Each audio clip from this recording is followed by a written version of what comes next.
దేవుని పరిశుద్ధ గ్రంథంలో నుండి ఆదికాండము 27వ అధ్యాయం మొదటి 7 వచనాలని చదువుకొని దేవుని మాటలు ధ్యానిస్తాము.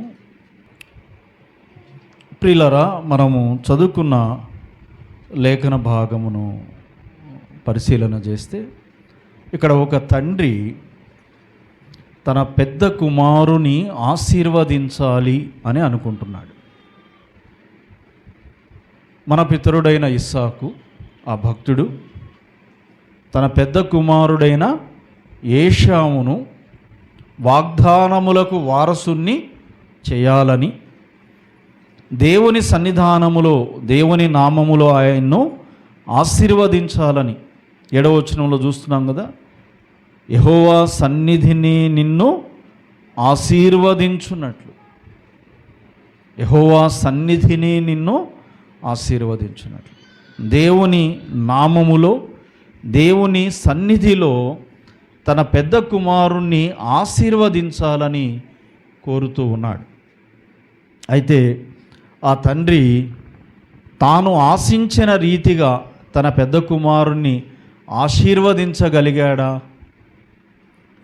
ఆశీర్వదించగలిగాడమ్మా? ఆశీర్వదించినాడా? మనకందరికీ తెలిసిన విషయాలే కదా, నోరు తెరిచి మాట్లాడాలి, మౌనంగా ఉండొద్దండి. ఆశీర్వదించినాడా? ఎందుకు ఆశీర్వదించలేకపోయినాడు? ఎన్నో జాగ్రత్తలు తీసుకున్నాడు కదా. నేను ఎట్టి పరిస్థితుల్లో యాకోబును ఆశీర్వదించకూడదు, నా పెద్ద కుమారుడు, నాకెంతో ప్రియమైన వాడు, నా కోసం వేటాడి మాంసము తెచ్చి పెట్టి రుచికరంగా వండి పెట్టేవాడైనా ఏశావునే నేను ఆశీర్వదించాలి, యాకోబును ఆశీర్వదించకూడదు అని ఎంతో ప్రయాసపడ్డాడు, ఎన్నో ప్రయత్నాలు చేశాడు. చూడండి, అంటాడు 27వ అధ్యాయంలోనే మనము గమనిస్తే 18వ వచనం, అతడు తన తండ్రి యొద్దకు వచ్చి నా తండ్రి అని పిలువగా అతడు, ఏమి నా కుమారుడా నీవెవరవని అడిగాను. ఎన్ని జాగ్రత్తలు తీసుకుంటున్నాడండి తాను కోరుకున్నది నెరవేర్చుకోవడానికి, తాను కోరుకున్నది నెరవేర్చుకోవడానికి. అమ్మాయ, తల్లిదండ్రులుగా మనం కూడా మన పిల్లల విషయమై కొన్ని కోరికలు కలిగి ఉంటాం. ఆ కోరికలను తీర్చుకోవడానికి ఇట్లా ఎంతో ప్రయాసపడుతుంటాం. మన పితరుడైన ఇస్సాకు వలె ఎంతగానో ప్రయాసపడుతుంటాం ఆ కోరికలను తీర్చుకోవడానికి. అంటున్నాడు, నీవు ఎవరవు అని. నీవు ఎవరవు అని అంటే ఈయన అంటున్నాడు, నేను ఏశావు అను నీ జ్యేష్ఠ కుమారుడను అని. ఏశావు అను నీ జ్యేష్ఠ కుమారుడను. వెంటనే ఇంకో ప్రశ్న వేస్తున్నాడు 20వ వచనంలో, ఇంత శీఘ్రముగా అది నీకెట్లు దొరికింది అని. ఇప్పుడు పోయినావు కదా బయటికి, అంతలోకి ఎట్లు వచ్చినావు? అడవికి ఎప్పుడు పోయినావు? ఎప్పుడు వేటాడినావు? ఎప్పుడు వంట చేసినావు? ఎప్పుడు తీసుకొచ్చినావు? అంత జల్లు ఎట్లా జరిగేది అంటే సంథింగ్ రాంగ్. ఎందుకు రాంగో ముందుకు మనం చూస్తాం. ఎందుకు రాంగో దానికి ఆ కుమారుడు చెప్తున్నాడు ఏమని, నీ దేవుడైన యెహోవా నా ఎదుటికి దాన్ని రప్పించుట చేతనే అని. ప్రియులారా, 21వ వచనంలో చూస్తాం, దేవుని పేరు చెప్పేసరికి కొంచెం నెమ్మదయ్యిందనమాట ఆయనకి. నెమ్మదయ్యి అంటున్నాడు, అప్పుడు ఇస్సాకు, నా కుమారుడా నీవు ఏశావను నా కుమారుడవో కావో నేను నిన్ను తడివి చూచేదను, దగ్గరికి రమ్మని చెప్పారు. ఏమంటున్నాడు? ఇంకా ఎక్కడ అనుమానం ఉంది? ఇది మామూలు విషయం కాదు. వాగ్దానములకు వారసుని చేయడం, అది తన చేతిలో ఉంది అనుకుంటున్నాడు ఆయన. తాను కోరుకున్న వాడిని ఆశీర్వదించాలి అనుకుంటున్నాడు. తన కుమారుణ్ణి మెస్సియా వంశములో చేర్చాలి తన పెద్ద కుమారుణ్ణి అని కాంక్షిస్తూ ఉన్నాడు. అందుకోసం ఎన్నో జాగ్రత్తలు తీసుకుంటున్నాడు. అట్లనా దేవుడు పంపించినాడా? అట్లయితే దగ్గరికి రా, నిన్ను తడివి చూస్తాను, నువ్వు నిజంగా ఏశావువేనా, పొరపాటున యాకోబువా? నాకు అనుమానం ఉంది. ఎందుకు అనుమానము? ముందుకు చూసాము. ఎందుకు అనుమానం? తడివి చూసేదను, దగ్గరకు రమ్మని చెప్పాను. యాకోబు తన తండ్రి అయిన ఇస్సాకు దగ్గరకు వచ్చినప్పుడు అతడు అతని తడివి చూచి, స్వరము యాకోబు స్వరము కానీ చేతులు ఏశావు చేతులే. ఏమంటున్నాడు? ఎక్కడ అనుమానం వచ్చింది ఆయనకు? గొంతు దగ్గర అనుమానం వచ్చింది. ఇది సంథింగ్ రాంగ్, ఇది గొంతేంది ఇట్లుంది, ఇది గొంతేమిది? ఏమన్నా కానీ నేను ఏశావునే ఆశీర్వదించా, ఏశావును నేను వాగ్దానములకు వారసుని చేయాల్సిందే. కొందరు తండ్రులు ఇట్లా కంకణం కట్టుకుంటుంటారు, నా కొడుకును డాక్టర్ను చేయాల్సిందే, నా కూతుర్ను యాక్టర్ను చేయాల్సిందే. ఇట్లా కొందరు సినీ యాక్టర్స్ వారి పిల్లల్ని ఏం చేస్తూ ఉంటారు, వాళ్ళకు వారసులను చేయాలనుకుంటుంటారు. వాళ్ళ ప్రతినిధులుగా వారి తర్వాత తరంలో వారి సామ్రాజ్యాన్ని ఏలాలనుకుంటుంటారు. ఖచ్చితంగా ఇది చేయాల్సిందే చేయాల్సిందే అని పాకులాడుతూ ఉంటారు. ప్రియులారా, మన పితరులైన ఇస్సాకు దేవుని వాగ్దానములకు వారసునిగా తన పెద్ద కుమారుడైన ఏశావును చేయాలనుకుంటున్నాడు. తడివి చూస్తున్నాడు. అంటున్నాడు, స్వరము యాకోబు స్వరము కానీ చేతులు ఏశావు చేతులే అంటున్నాడు. తడివి చూస్తున్నాడు, అంతా చేశాడు. ఇంకా చెప్పాలంటే వాసన కూడా చూశాడు. 27వ వచనం మనం చూస్తే, అతడు దగ్గరకు వచ్చి అతని ముద్దు పెట్టుకొనెను. అప్పుడు అతడు అతని వస్త్రములను వాసన చూచి అతని దీవించి ఇట్లనెను, ఇదిగో నా కుమారుని సువాసన. ఎన్ని జాగ్రత్తలు తీసుకుంటున్నాడండి.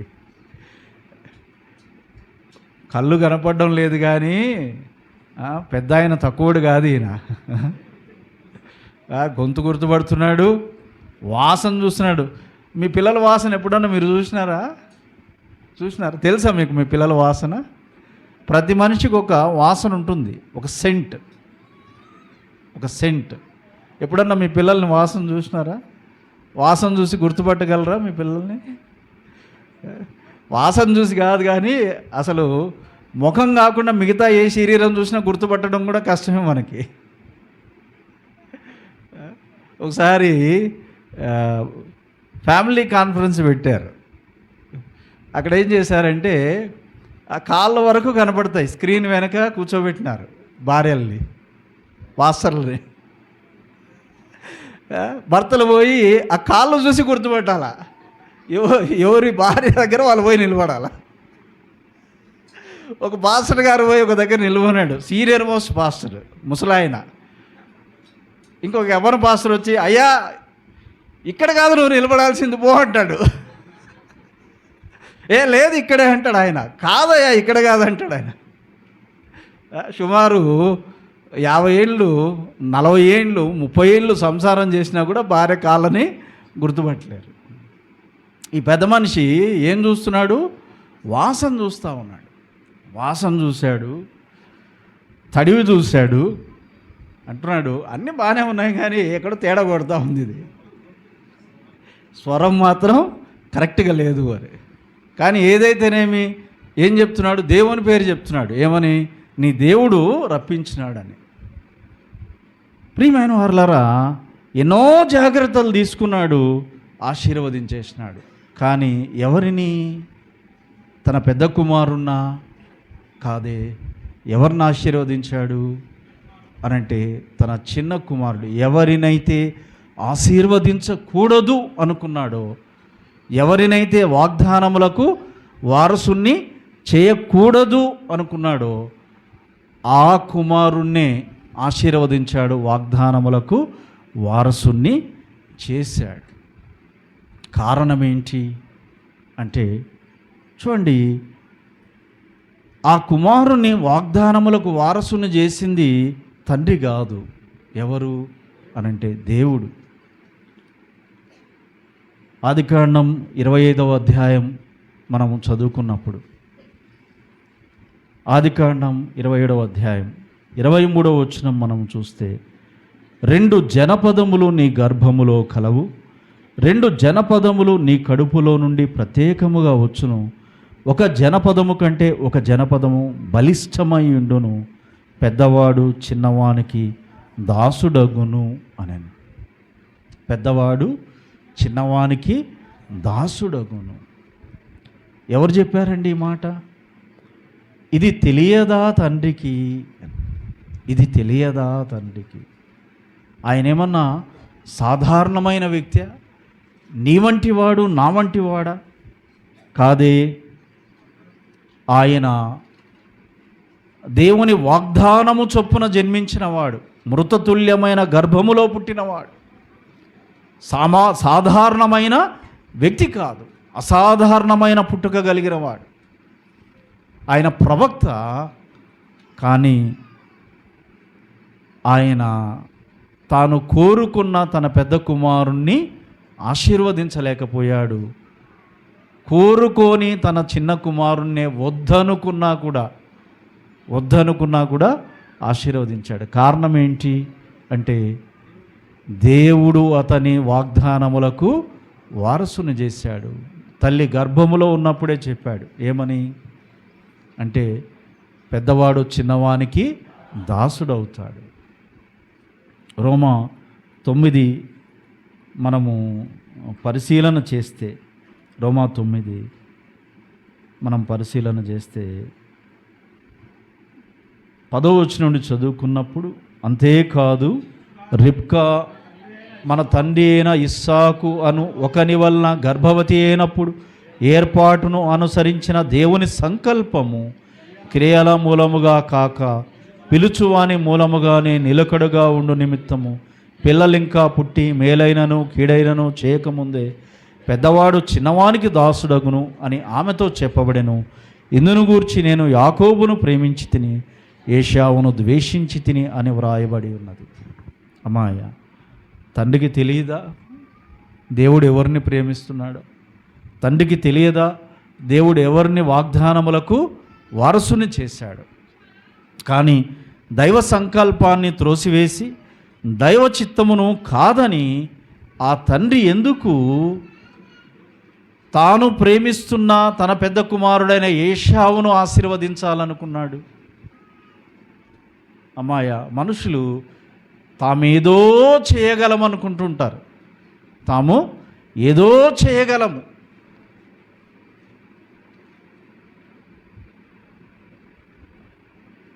తాము కోరుకున్నది మనుషులు చేయలేరు అనడానికి ఒక గొప్ప నిదర్శనం ఏదైనా ఉంది అంటే అది ఇదే. బైబిల్ గ్రంథంలో మనం చూస్తే, మన పితరుడైన అబ్రహాము అంటాడు, ఇష్మాయేలు నీ సన్నిధిలో ఉండనివ్వులే ప్రభువా, 100 ఏండ్ల వయసులో నాకు కొడుకు పుడతాడా అని బోర్లబడి సాగిలబడి దేవుని కనపడడం లేదని అనుకుంటూ నవ్వుకుంటూ, ఇష్మాయేలు నీ సన్నిధిలో ఉండనివ్వులే. దేవుడు ఒప్పుకున్నాడా? వాగ్దానములకు వారసునిగా ఎవరిని చేయాలనుకున్నాడు? ఆయన ఇష్మాయేలును చేయాలనుకున్నాడు. ఇష్మాయేలును ఆశీర్వదించు అంటున్నాడు. ఆశీర్వదిస్తాలే, కానీ వాగ్దానములకు వారసునిగా మాత్రం కాదు. వాగ్దానములకు వారసునిగా మాత్రం కాదు. ప్రియమైన వారలారా, మనుషులముగా మనం అనుకున్నవి ఏవి జరగవండి. ఈ గ్రంథమును చదివి మనం తెలుసుకోవాల్సింది. తండ్రివైన నీవు, తల్లివైన నీవు, నీ కుమారుడి పట్ల, నీ కుమార్తె పట్ల నువ్వేదో ఆలోచన కలిగి, ప్రణాళిక కలిగి, ఉద్దేశం కలిగి, నా కొడుకుని ఇచ్చేయాలి, నా కూతురుని అది చేయాలి అని ప్రాకులాడుతున్నావేమో, ప్రయాసపడుతున్నావేమో. జాగ్రత్త. నువ్వు ఎంత ప్రయాసపడినా నీవు కోరుకున్నది జరగదు. ఏది జరుగుతుంది అంటే, దేవుడు కోరుకున్నదే జరుగుతుంది.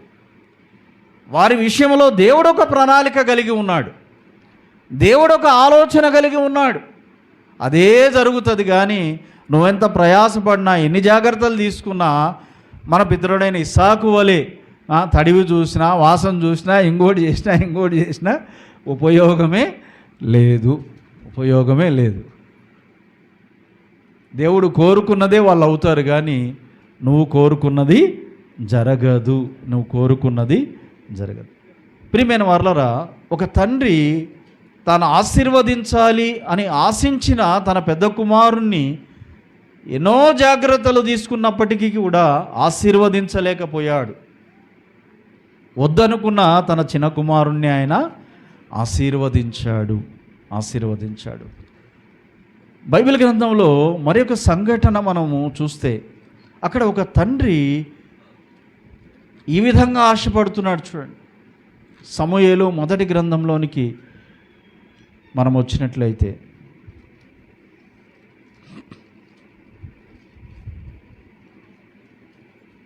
మొదటి సమూయేలు గ్రంథము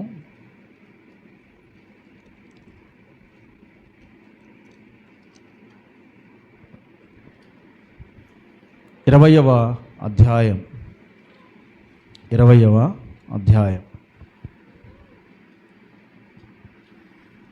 వచనం. సౌలు యోనాతాను మీద బహుగా కోపపడి, ఆగడగొట్టు దాని కొడుక, నీకును నీ తల్లి మానమునకును సిగ్గు కలుగునట్లుగా నీవు యెష్షయి కుమారుని స్వీకరించిన సంగతి నాకు తెలిసినది కాదా?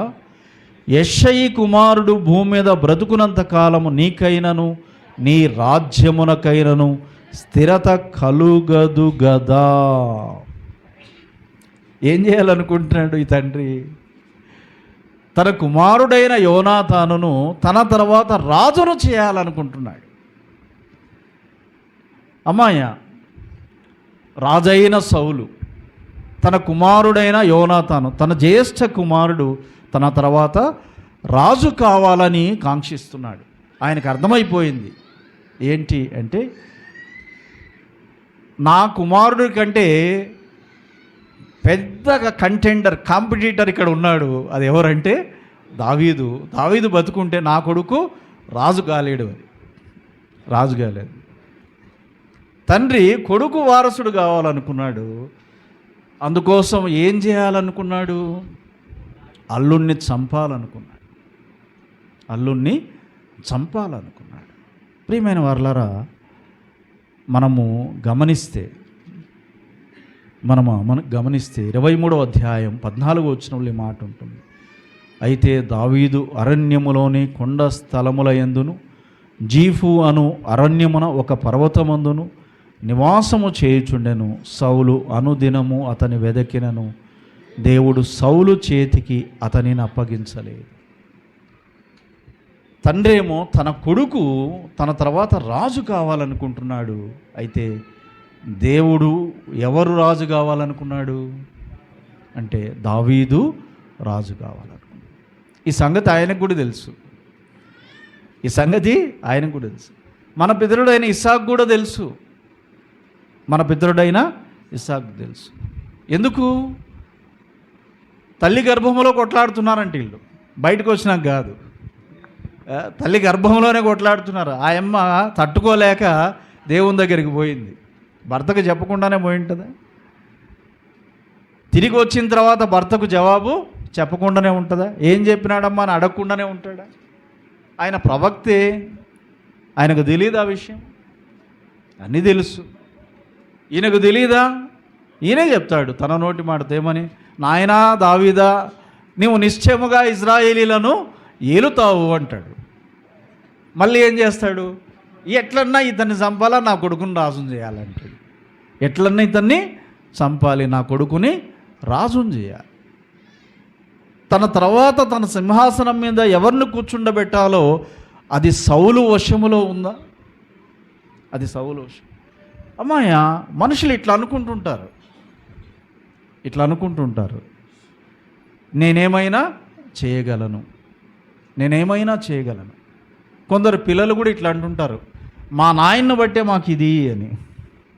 మా నాయన్ని బట్టే మాకు ఇది. పొరపాటు. నీ తండ్రి నిన్ను ఆ స్థితిలోనికి తీసుకురాలేదు. అది నీ తండ్రి వల్ల కలిగింది కాదు. అది ఎవరి వల్ల కలిగింది?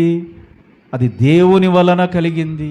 నువ్వు అక్కడ ఉండడము ఎవరి చిత్తము, ఎవరి సంకల్పము, ఎవరి ఇష్టము అంటే అది దైవ సంకల్పము. ఇందాక చూసాం కదా, దేవుని సంకల్పమును బట్టి అని అపోస్తలుడైన పౌలు రోమా పత్రికలో పితరుడైన యాకోబు విషయమై మాట్లాడుతూ ఉన్నాడు. అమ్మా ఇక్కడ చూస్తున్నాము, రాజైన సౌలు తన తర్వాత తన ప్రజలను ఏలడానికి తన కుమారుడైన యోనాతాను సింహాసనం మీద కూర్చోవాలని అడ్డుగా ఉన్న దావీదును చంపడానికి ఎన్నో ప్రయత్నాలు చేశాడు. దేవుని వాక్యం సెలవిస్తుంది, అనుదినము ప్రయత్నించాడు. అనుదినము ప్రయత్నించాడు. చంపగలిగాడా అంటే ఆయన వల్ల కాలేదు. వాక్యం ఏమంటుంది? దేవుడు సౌలు చేతికి దావీదును అప్పగించలేదు. ఎవరయ్యారు వారసుడు అనంటే? ఎవరెక్కారు సింహాసనమును అనంటే అది దావీదే కానీ యోనాతాను కాదు. ప్రియులారా, అపోస్తలుల కార్యముల గ్రంథం 13వ అధ్యాయం 36వ వచనంలో ఈ మాట ఉంటుంది, దావీదు దేవుని సంకల్పము చొప్పున తన తరము వారికి సేవ చేసి నిద్రించాడు. ఎవరు కోరుకున్నారు దావీదును రాజు చేయాలని? అంటే దేవుడు కోరుకున్నాడండి, సౌలు కాదు. దేవుడు నిన్ను రాజును చేయాలి అనుకుంటే సౌలు వంటి వారు ఎందరున్నా అడ్డుకోలేరు. ప్రియులరా, నిన్నెవరూ తొక్కలేరు, నిన్నెవరూ హెచ్చించలేరు. అర్థమవుతుందా? ఆ తండ్రి ఒక కొడుకును దొక్కాలనుకున్నాడు, ఒక కొడుకును హెచ్చించాలనుకున్నాడు. అయ్యిందా అది? అంటే రివర్స్ అయింది. ఇక్కడ ఒక వ్యక్తి తన అల్లుణ్ణి చంపాలనుకుంటున్నాడు, తన కుమారుణ్ణి రాజును చేయాలనుకుంటున్నాడు. అయ్యిందా అది? అంటే కాలేదు. ఎందుకు? దైవ సంకల్పము అలాగుంది కాబట్టి. ఈ రోజున నువ్వు ఉన్న స్థితిలోనికి నిన్ను తీసుకొచ్చింది ఎవరు అంటే నీ తండ్రి కాదు, నీ తల్లి కాదు, నీ రక్త సంబంధీకులు కాదు, నీ బంధుమిత్రులు కాదు, నువ్వు అనుకుంటున్న వాళ్ళు ఎవరు కాదు. ఈ రోజున నీవు ఉన్న స్థితిలోనికి నిన్ను తీసుకొని వచ్చింది దేవుడే. దేవుడు కోరుకున్నాడు కాబట్టి నువ్వు అక్కడ ఉన్నావు, ఆ స్థితిలో ఉన్నావు. అమ్మాయ, దేవుని వాక్యము మనకు సెలవిస్తూ ఉంది. అది దేవుని సంకల్పమును బట్టి పితరుడైన యాకోబు వాగ్దానములకు వారసుడయ్యాడు. దేవుని సంకల్పమును బట్టి బాలుడైన దావీదు దేవుని ప్రజలకు రాజయ్యాడు. ఒక గొర్రెల కాపరి దేవుని ప్రజలకు రాజయ్యాడు. రాజకుమారుడు రాజు కాలేదండి, రాజకుమారుడు రాజు కాలేదు, గొర్రెలు కాసేవాడు రాజు అయినాడు. ప్రభునందు ప్రియమైన వారలారా, మనుషులు ఏవేవో అనుకుంటుంటారు. ఒక వ్యక్తి కావచ్చు, కొందరు వ్యక్తులు కావచ్చు, నిన్ను ఏం చేయాలనుకున్నది చేయలేరు. ఎవరు తొక్కలేరు, ఎవరు హెచ్చించలేరు. అది మనము గుర్తెరగాలి. ఆదికాండం 37వ అధ్యాయంలోనికి మనం వస్తే, ఆదికాండం 37వ అధ్యాయం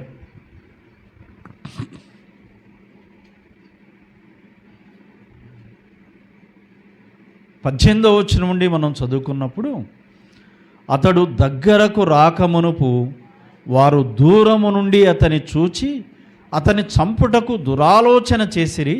వారు, ఇదిగో ఈ కలలు కనువాడు వచ్చుచున్నాడు, వీను చంపి ఇక్కడనున్న ఒక గుంటలో పారవేసి దుష్ట మృగము వీని తినివేసనని చెప్పుదాము, అప్పుడు వీని కలలేమగునో చూతము రండని ఒకనితో ఒకడు మాట్లాడుకోండి.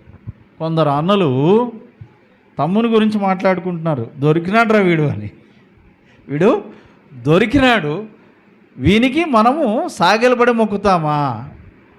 పగటి కలలు అంటున్నాడు వీడు, వీని అంతు చూద్దాం ఉండండి, వీడిని చంపి గుంట్లో పడేద్దాము వీని కళలు ఏమవుతాయో తెలుసుకుందాం. చంపగలిగారా?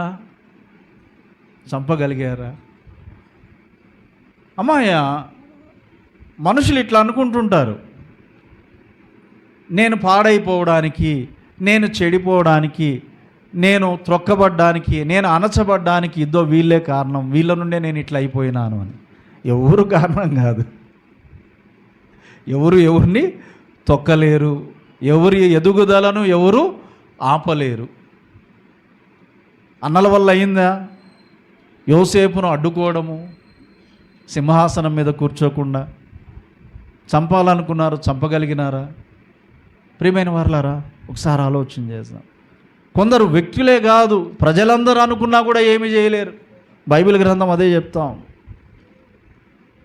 సమూయేలు 2వ గ్రంథంలోనికి మనం వస్తే, సమూయేలు 2వ గ్రంథము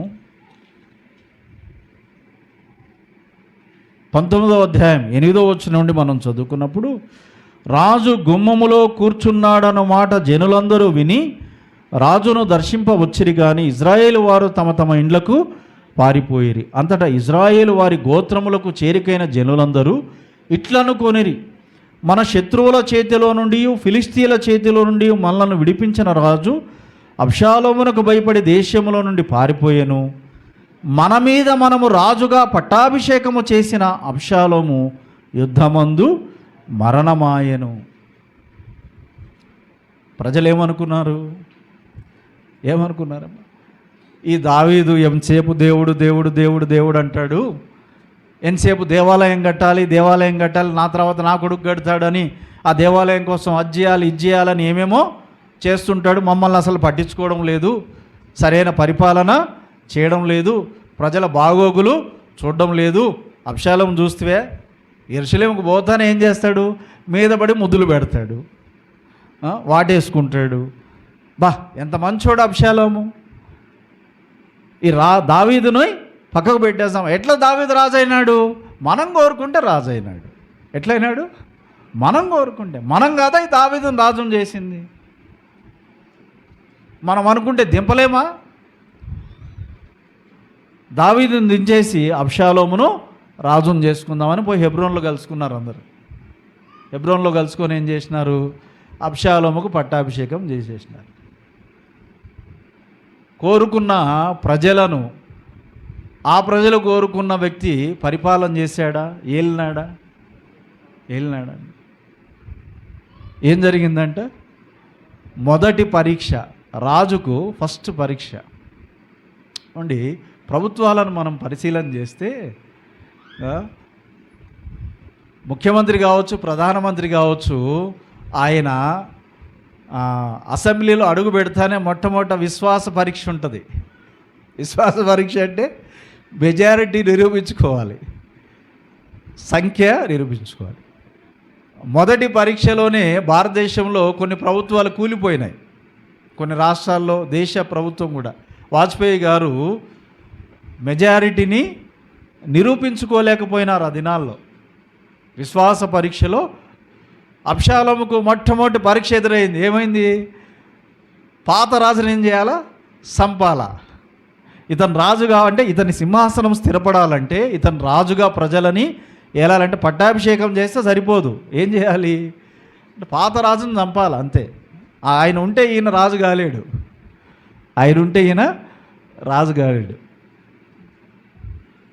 ప్రియమైన వారలారా, తండ్రిని చంపడానికి వెళ్ళాడు కొడుకు రాజ్యాధికారం కోసం. చంపుతున్న వాళ్ళు ఉన్నారు ఇట్లా అధికారం కోసం. ఏమైంది అనంటే మనం చూస్తాం, యుద్ధంలో ఏమయ్యాడంట?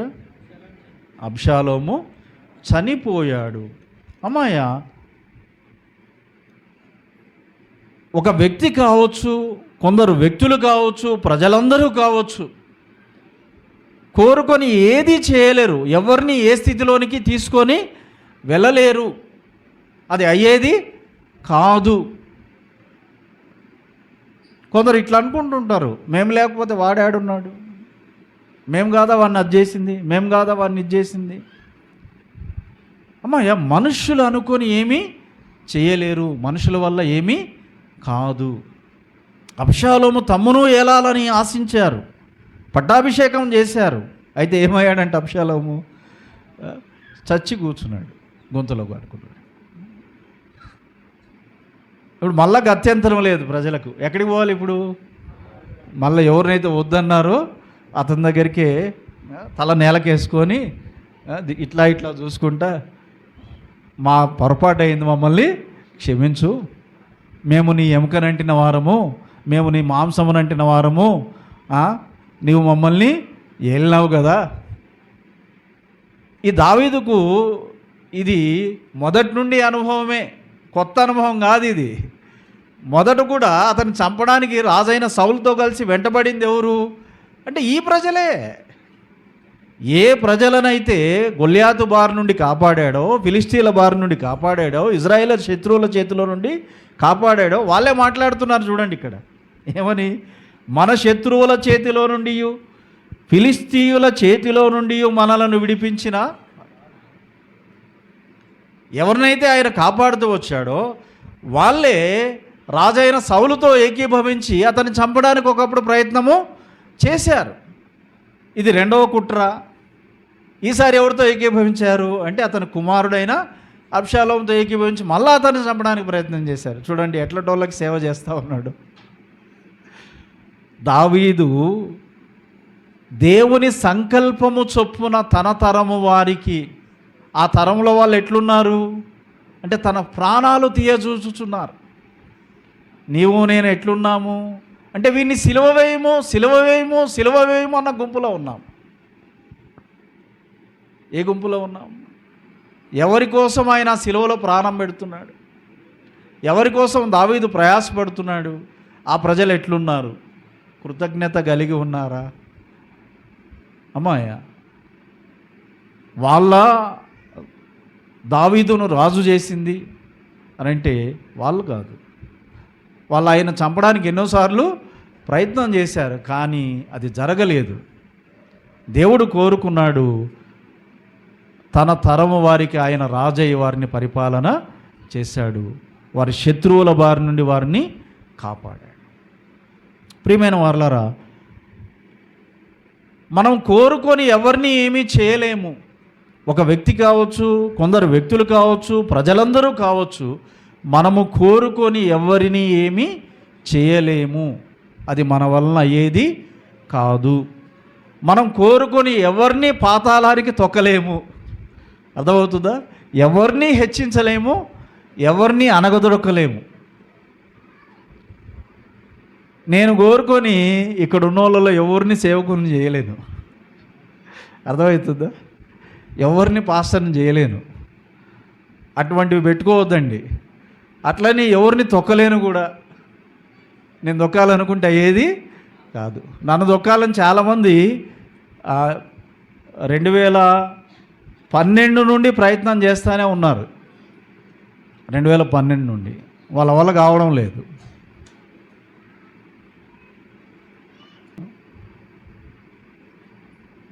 ప్రియమైన వారలారా, ఎవరిని ఎవరు తొక్కలేరు, ఎవరిని ఎవరు హెచ్చించలేరు. ఒక వ్యక్తి అనుకున్నా, కొందరు వ్యక్తులు అనుకున్నా, ప్రజలందరూ అనుకున్నా ఏది జరగదు. చంపాలనుకున్నారు అన్నలు, చంపగలిగారా? చంపాలనుకున్నారు ప్రజలు, చంపగలిగారా? లేదే. క్రొత్త నిబంధనలోనికి మనం వచ్చినట్లయితే, యోహాను సువార్త 21వ అధ్యాయం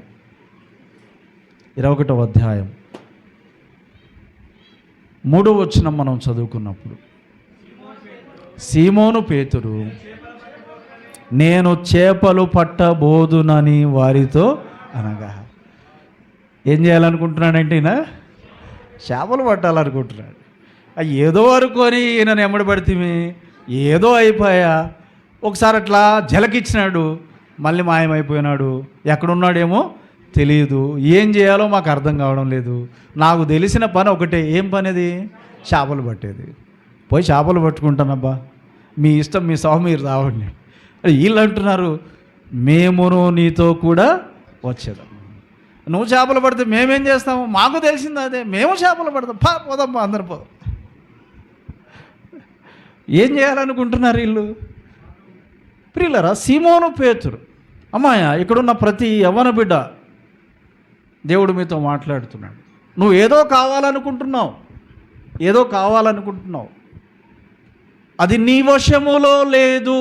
గుర్తుపెట్టుకో, నువ్వు కావాలనుకున్నది నీ వశంలో, నువ్వు కాలేవు. నేను మ్యాథమెటిక్స్ లెక్చరర్ని కావాలనుకున్నా నా ఎంగేజ్లో.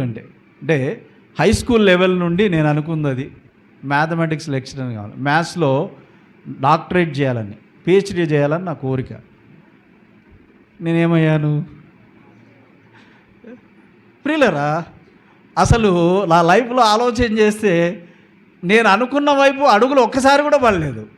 ఎటేటో తిరిగి లాస్ట్గా ఇక్కడికి వచ్చి నిలబడ్డాను. ఈ స్థితిని నేనెన్నడూ ఊహించలేదు. ఈయన అనుకుంటున్నాడు నేను చేపలు పట్టాలి అని. నేను చేపలు పట్టాలి. పట్టాడా? చేపలు పట్టాడమ్మా? ప్రియమైన వాళ్ళరా, ఒకసారి మనము ఆలోచన చేయాలి.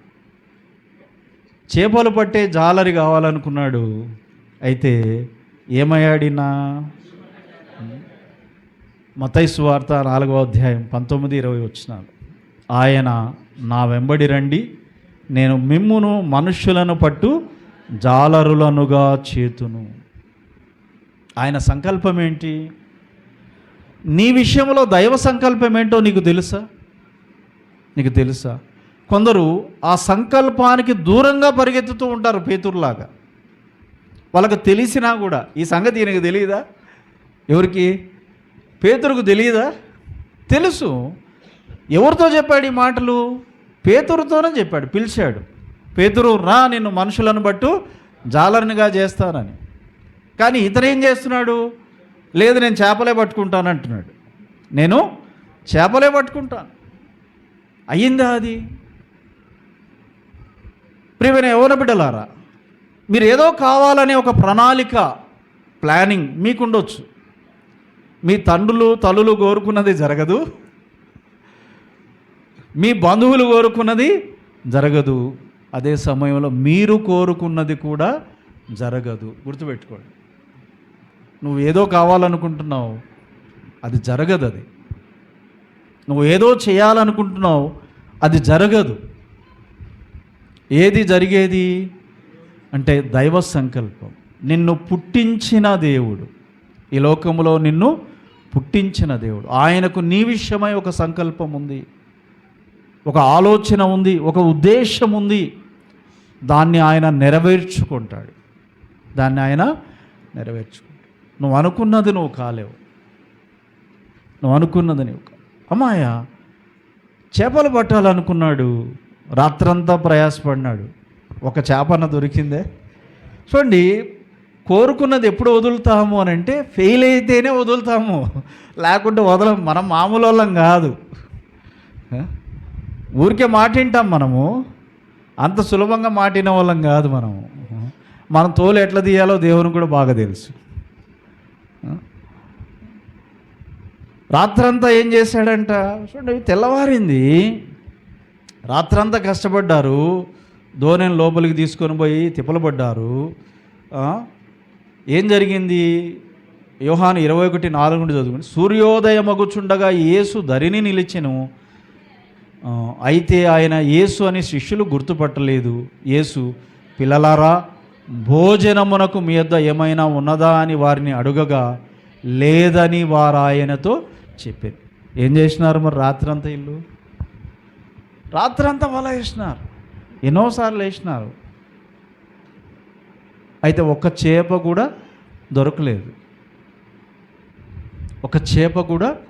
దొరకలేదు. అమ్మాయ అనుభవపూర్వకంగా దేవుడు వీళ్ళకు చెప్తున్నాడు, నువ్వు అనుకున్నది నీవు చేయలేవు. ఎప్పుడు మనసు మార్చుకుంటామంటే అనుకున్న దాంట్లో ఫెయిల్ అయినప్పుడు. రాత్రంతా కష్టపడినారు, ఒక చేప కూడా పడలేదు. They failed in there profession. వారు కోరుకున్న దాంట్లో వాళ్ళు ఫెయిల్ అయిపోయారు, విఫలులయ్యారు. ప్రభు అడుగుతున్నాడు, ఏమైనా పట్టుకున్నారా, ఏమైనా ఉందా? ఏం లేదు ప్రభు. మరి ఇప్పటికన్నా మనసు మార్చుకొని వస్తావా? ఇప్పటికన్నా మనసు మార్చుకొని, లేదంటే మూర్ఖంగా ఇంకా అట్లే నువ్వు కోరుకున్న దాంట్లో పోవాలని చూస్తావా? జాగ్రత్త, ఇంకా కఠినమైనవి ఉంటాయి ముందుకి. ఇప్పుడున్న అనుభవం సరిపోలేదంటే ఇంకా భయంకరమైన అనుభవాలు ముందుకుంటాయి, ఇంకా భయంకరమైన అనుభవాలు ముందుకుంటాయి. అమ్మాయ మనసు మార్చుకున్నారు, వచ్చారు, అన్నాడు నా గొర్రెలను మేపు, నా గొర్రెలను కాయి అన్నాడు. జరిగింది ఏంటి అంటే పేతురు లేచి ప్రసంగం చేశాడంట. ఎంతమంది మారారు? అపోస్తలుల కార్యముల గ్రంథం 2వ అధ్యాయం 41వ వచనం. కాబట్టి అతని వాక్యం అంగీకరించిన వారు బాప్తిజం పొందిరి. ఆ దినమందు ఇంచుమించు 3,000 మంది చేర్చబడిరి. 4వ అధ్యాయం 4వ వచనం. వాక్యం విన్నవారిలో అనేకులు నమ్మరి, వారిలో పురుషుల సంఖ్య ఇంచుమించు 5,000 ఆయను. ఏం పడుతున్నాడు? మనుషులను పడుతున్నాడు. చేపలు పట్టడానికి పోయినాడు, ఒకటి కూడా దొరకలే. మనుషులను పట్టడానికి పోతున్నాడు. ఎక్కడ చూసినా ఈయన ప్రసంగాలు మీరు చేయండి, ఆ ప్రసంగం ఒకరు కూడా మారరు. ఆయన ఏం చెప్పాడో అదే ప్రసంగం మీరు రిపీట్ చేయండి, ఒక్కరు కూడా మారరు. కానీ ఆయన చెప్తే ఎంతమంది మారినారంట? 1,000 మంది మారినారు. ఎందుకు? అది దైవ సంకల్పం కాబట్టి. అతను పోతుంటే నీడబడి ఏమవుతుందంట? రోగులు బాగవుతున్నారు, దయ్యాలు పారిపోతున్నాయి, జనాలు ఆశ్చర్యపోయి ప్రభు వైపు తిరుగుతున్నారు. ప్రియమైన వారలారా, దేవుడు నీ పట్ల ఒక ఆలోచన కలిగి ఉన్నాడు, ఒక ఉద్దేశం కలిగి ఉన్నాడు. దాన్ని ఆయన సంపూర్ణంగా నెరవేర్చుకొని వాడై ఉన్నాడు. దానికి విరోధంగా నువ్వు ఆలోచన చేసి ప్రయత్నాలు చేస్తే నీ ప్రయత్నాలు సఫలము కావు, నువ్వు ఫెయిల్ అవుతావు, నువ్వు నష్టపోతావు. నేను వ్యవసాయం చేయాలనుకున్నాను, వ్యవసాయం చేస్తే అంతా ఎదురే, పెట్టిన పెట్టుబడి కూడా తిరిగి రాలేదు. సుమారు 9 నెలలు కష్టపడినాను, కూలీ కూడా నాకు రాలేదు. నేను చేసిన పనికి కూలీ కూడా నాకు రాలేదు. పౌలు వలె నా పని నేను చేసుకుంటూ, నా కష్టార్జితాన్ని నేను అనుభవిస్తూ దేవుని సేవ చేయాలి అని. అయితే ప్రభు చెప్పాడు ఏమనంటే, మందను కాయవాడు మంద పాల చేత పోషింపబడాలి, ఇది నీ విషయమై నా సంకల్పం అని. పౌలు విషయంలో ఆయన ఆలోచన వేరుగుంది, అది జరిగింది. కానీ పేతురు విషయంలో, కదమ అపోస్తలుల విషయంలో ఒక్కొక్కరి పట్ల ఒక్కొక్క ఆలోచన ఆయనకు ఉంటుంది. అందరూ ఒకటే కాదు. పులిని చూసి నక్క వాతలు పెట్టుకోకూడదు. పెట్టుకుంటే ఏమవుతుంది అంటే మూలుగులే, ఇంకా అమ్మాయ్యా. ప్రియులరా, లక్షలు పోగొట్టుకున్నాను, వ్యవసాయం చేసి లక్షలు పోగొట్టుకున్నాను. ప్రభునందు ప్రియమైన వారలారా, క్రొత్త నిబంధనలోనే మరొక వ్యక్తిని మనం చూస్తే అపోస్తలుల కార్యముల గ్రంథం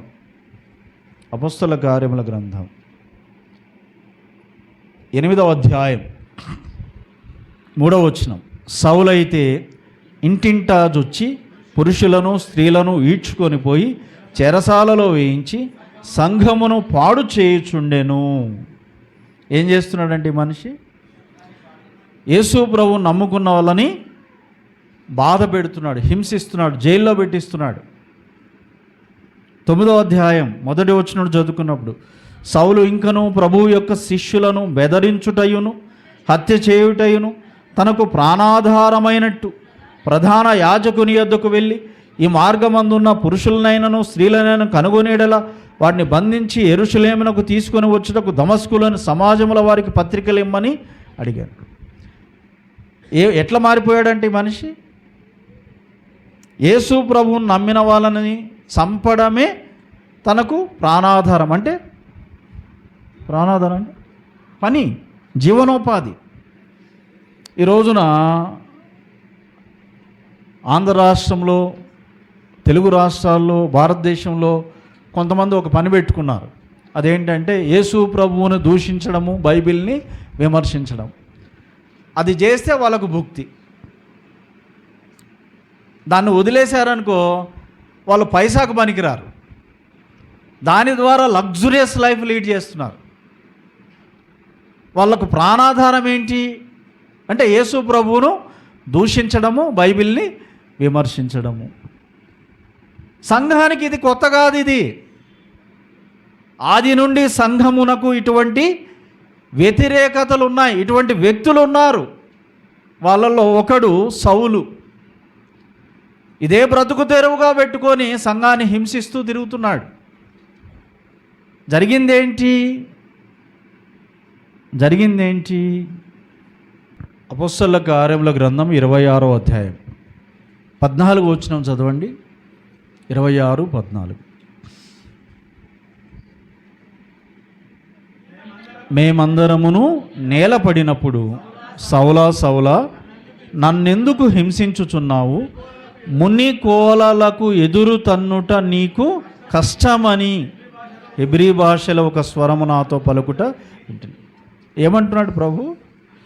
ముని కోలలకు ఎదురు తన్నుట. ముని కోలలు అంటే ఏంటో తెలుసా? Sharp pointed sticks.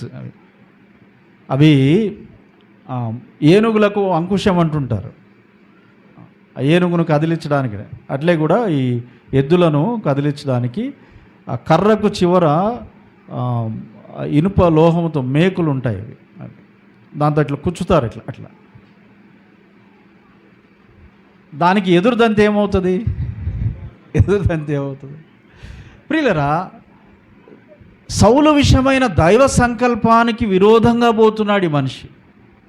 అందుకే ప్రభువు మాట్లాడుతూ చెప్తున్నాడు ఏమని? ముని కోలలకు ఎదురు తన్నుట నీకు కష్టం. నీ విషయమై దేవుడు ఒక సంకల్పం కలిగి ఉన్నాడు, ఒక ఆలోచన కలిగి ఉన్నాడు, ఒక ఉద్దేశం కలిగి ఉన్నాడు. దాన్ని నువ్వు అంగీకరించక దానికి ఎదురుపోతున్నావేమో. జాగ్రత్తగా. నేను చాలా ఎదురుపోయింటిని, చాలా దెబ్బలు తిన్నాను, డొక్కలు ముక్కలు తిన్నాను. ఊరికే ఇక్కడికి రాలే.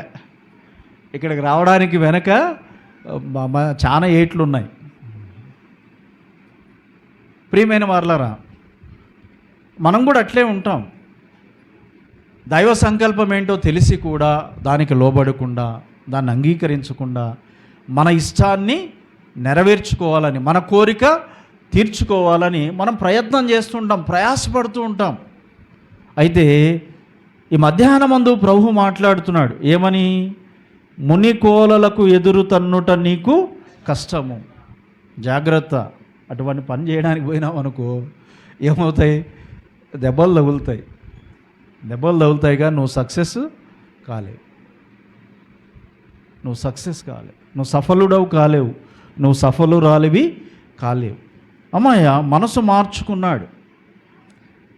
మార్చుకున్నాడు, ప్రవర్తనను సరిచేసుకున్నాడు. 19వ వచనంలో అంటాడు, కాబట్టి అగ్రిపరాజా, ఆకాశము నుండి కలిగిన ఆ దర్శనమునకు నేను అవిధేయుడను కాక. అవిధేయత చూపకుండా మనసు మార్చుకొని ఏం చేశాడంట? దేవునికి తను తాను అప్పగించుకున్నాడు, అర్పించుకున్నాడు. ఏం జరిగింది అని అంటే అమ్మాయ ఆయన అంటాడు చూడండి, 2 కొరింథీ 11వ అధ్యాయం 2 కొరింథీ 11వ అధ్యాయం 23వ వచనం నుండి చదువుకున్నప్పుడు, వారు క్రీస్తు పరిచారకుల వెర్రివాని వలె మాట్లాడుచున్నాను, నేనును మరి ఎక్కువగా క్రీస్తు పరిచారకుడను మరి విశేషముగా ప్రయాసపడి తిని, మరి అనేక పర్యాయములు చెరసాల్లో ఉంటిని, అపరిమితముగా దెబ్బలు తింటిని, అనేక మార్లు ప్రాణాపాయములలో ఉంటిని. ఒకప్పుడు క్రీస్తును నమ్ముకున్న వారిని హింసించాడు. ఇప్పుడు క్రీస్తు సువార్త కోసం ఏం చేస్తున్నాడు? శ్రమ పడుతూ ఉన్నాడు. అందరికంటే కూడా ఎక్కువగా క్రీస్తు పరిచారకులలో, అపోస్తలులో అందరికంటే ఎక్కువగా శ్రమ పడింది ఎవరు, ప్రయాసపడింది ఎవరు అంటే అది పౌలే. ప్రియమైన వారలారా, మనం చదువుకున్న ఈ లేఖన భాగాలన్నీ, ఈ సంఘటనలన్నీ మనం గమనించినప్పుడు మనం ఏం కావాలో మన వశంలో లేదు, మనల్ని ఏం చేయాలో మన తల్లిదండ్రుల వశంలో లేదు, మన బంధుమిత్రుల వశంలో లేదు, మన ప్రజల వశములో లేదు. ఇవన్నీ ఎవరి వశంలో ఉన్నాయి అనంటే ఇవన్నీ కూడా దేవుని వశంలో ఉన్నాయి. ఆయన తాను కోరుకున్నదే చేస్తాడు, తాను కోరుకున్నదే చేస్తాడు.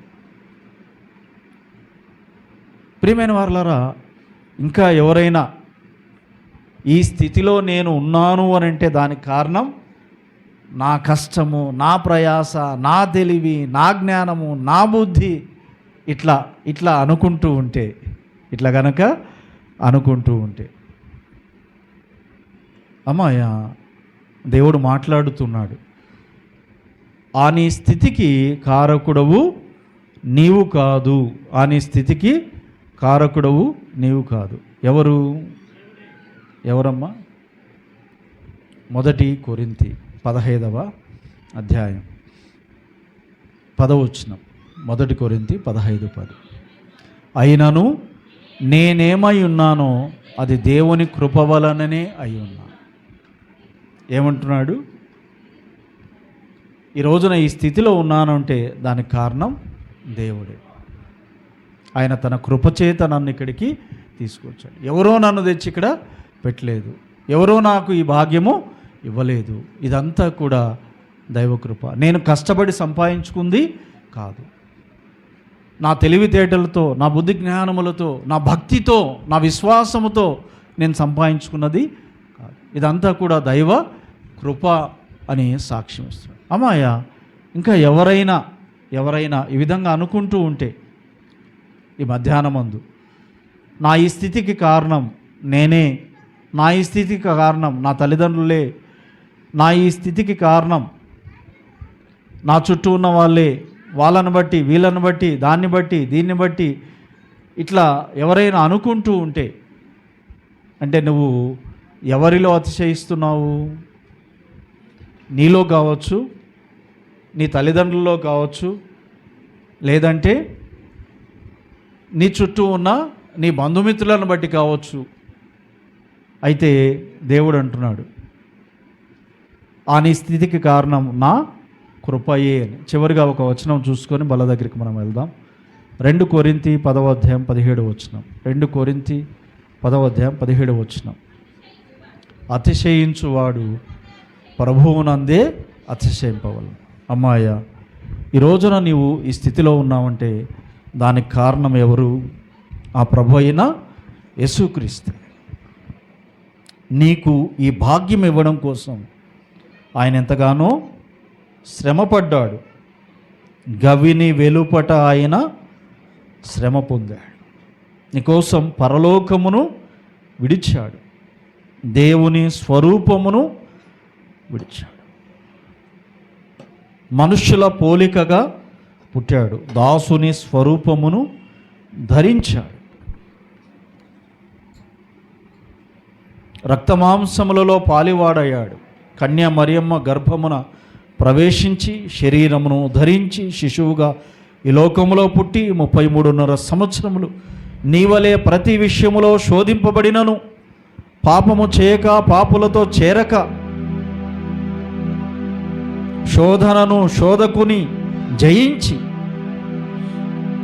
నీతిమంతుడని, నిర్దోషి అని, నిరపరాధి అని, నిష్కల్మషుడని సాక్ష్యం పొందు. నీ పాప శిక్షను భరించుట కొరకై తను తాను అప్పగించుకో.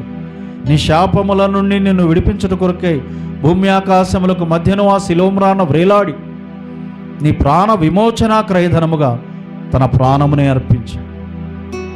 ఆ ప్రభువును బట్టే నీకు ఈ భాగ్యము. ఆ ప్రభువునందు అతిశయిస్తావా? లేదంటే నీ యందు నీవు అతిశయిస్తూ ఉంటావా? ఈ నీ స్థితికి కారణం నీ తల్లిదండ్రులని, నీ తోబుట్టువులని, నీ వంశమని, నీ కుటుంబమని, నీ బంధుమిత్రులని, నీ సంఘమని, నీ చుట్టూ ఉన్న ప్రజలని, భ్రమపడుతూ భావిస్తూ వారిని బట్టి అతిశయిస్తూ ఉంటావు. అమ్మాయ, ఒకసారి ఆలోచన చేసుకో. యాకోబు ఆశీర్వదింపబడడానికి కారణం ఎవరు? దావీదు రాజవ్వడానికి కారణమెవడు? యోసేపు ప్రధానమంత్రి అవ్వడానికి కారణమెవరు? పేతురు మనుష్యులను పట్టే జాలరి కావడానికి కారణమెవరు? సౌలు పౌలై క్రీస్తు కోసం, క్రీస్తు సంఘము కోసం అపరిమితముగా హింసలు అనుభవించి పానార్పణముగా తన రక్తమునే ధారపోయడానికి కారణమెవరు?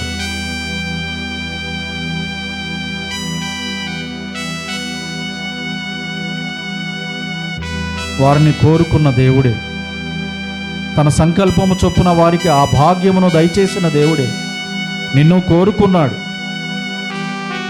నీ విషయమైన తన సంకల్పమును, తన చిత్తమును నీకు బయలుపరుస్తూ ఉన్నాడు.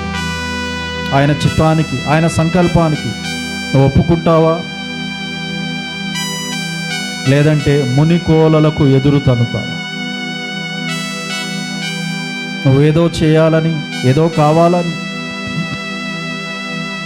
లేదంటే తండ్రివైన నీవు, తల్లివైన నీవు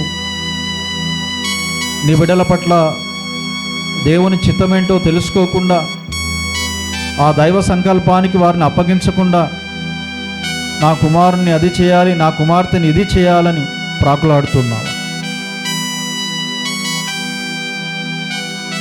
అమ్మాయ, ఫలానా వ్యక్తిని ఆ స్థితిలోనికి తీసుకొని వచ్చింది నేనే, ఫలానా వారి ఈ సంతోషమునకు కారకులను మేమే అని అతిశయిస్తూ ఉన్నావా? నీ యందు నీవు, నిన్ను బట్టి వారికి ఆ భాగ్యం, వీరికి ఈ ధన్యత అని.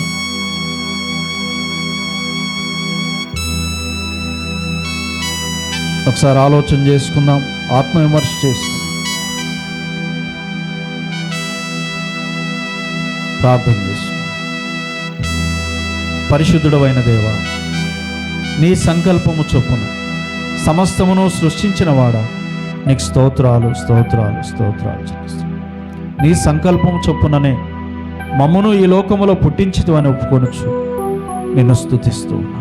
దేవా, ఈ లోకంలో మేమున్నామంటే, ఈ స్థితిలో మేమున్నామంటే దానికి కారణం నీ సంకల్పమే, నీ చిత్తమే. తల్లి గర్భమందు రూపించబడముందే మమ్మను ఎరిగిన వాడు, నీకు స్తోత్రం. దేవా, మా పట్ల నీకున్న ఆలోచనలు, ఉద్దేశాలు, అయా ప్రణాళికలు అత్యద్భుతములని ఒప్పుకొనొచ్చు, నీకు స్తోత్రాలు చెల్లిస్తాం. దేవా, వాటిని అయా ఎరుగక, దేవా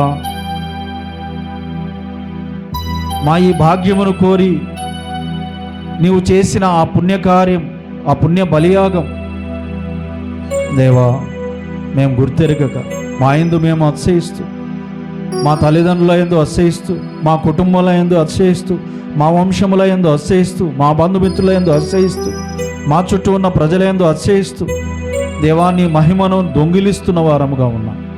దయతో మమ్మలను క్షమించండి. మా అతిశయమా, నీకు స్తోత్ర. మేమేమై ఉన్నామో అది కేవలం మా దేవుడవైన నీ కృపా కనికరములను బట్టి అని ఒప్పుకొనొచ్చు. ఈ రోజున ఈ స్థితిలోనికి అయా మమ్మలను తీసుకొని వచ్చిన వాడవు నీవే, నీకు స్తోత్ర. ఇక ముందుకు మమ్మలను నీవు ఏమి చేయాలని ఆశిస్తున్నావో ఆ నీ చిత్తానికి లోబడుటకు, ఆ నీ సంకల్పానికి విధేయ చూపుటకు మాకు సహాయం చేయి. ఎదురాడే స్వభావం నుండి మమ్మల్ని విడిపించండి. అయా మా మెడ అయా ఇనుప నరమని ఒప్పుకొనొచ్చు, దయతో మమ్మలను క్షమించండి.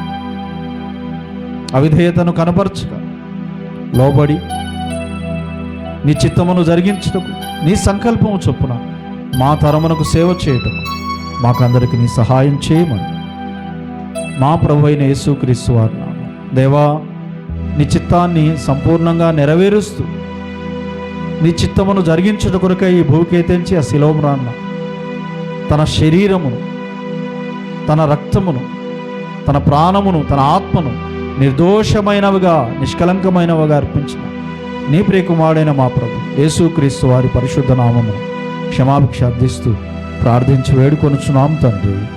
ఆమేన్.